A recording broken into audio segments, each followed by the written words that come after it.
Have you ever wondered what happens to us after we die? Do ghosts really exist, and are they stuck in between worlds? Whispered, looking good. And then he turned and walked off. Linda assumed it was her Is the husband. Honolulu Police Department's training academy in Waipahu haunted? It looks like an ordinary small house, but once you step inside... Before we get into anything today, hi, I'm Steffany and I talk about the paranormal and strange, so if you like that stuff, you come to the right place, so hit that follow button. Some theories suggest that ghosts or spirits stick around because they have some form of unfinished business. Here are 4 reasons as to why that could be.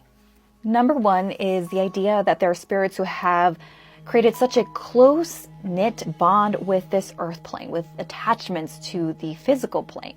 One being so difficult to let go of who they once were in this plane field, so it's really hard to move on, or the idea of moving past that. Now, the second one that I will go over is excessive grief over the dead. That's right. I know that in my culture, when someone passes away, we do a prayer for them for a certain amount of days, and it would last for many years, up until 10 years or more after that, and hoping that they move on into the next ascension, wherever that may be. It has passed. You try to celebrate the good times. Think about some of these holidays that people do. I know in Japan, people go to the graveyard or the cemetery and they do drinks and do all these lively, fun things at the cemetery, at least from what I've seen in some parts.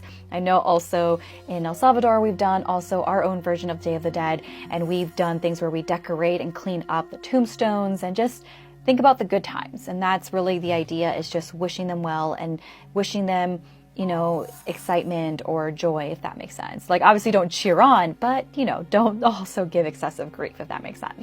Here's another reason why people become ghosts or are still sticking and lurking around in this plane. Basically having excessive attachment to material things. Now here's my doll here. There is this idea that spirits become so attached to very sentimental things, something that they work their whole life towards, that it's really hard to let go of that.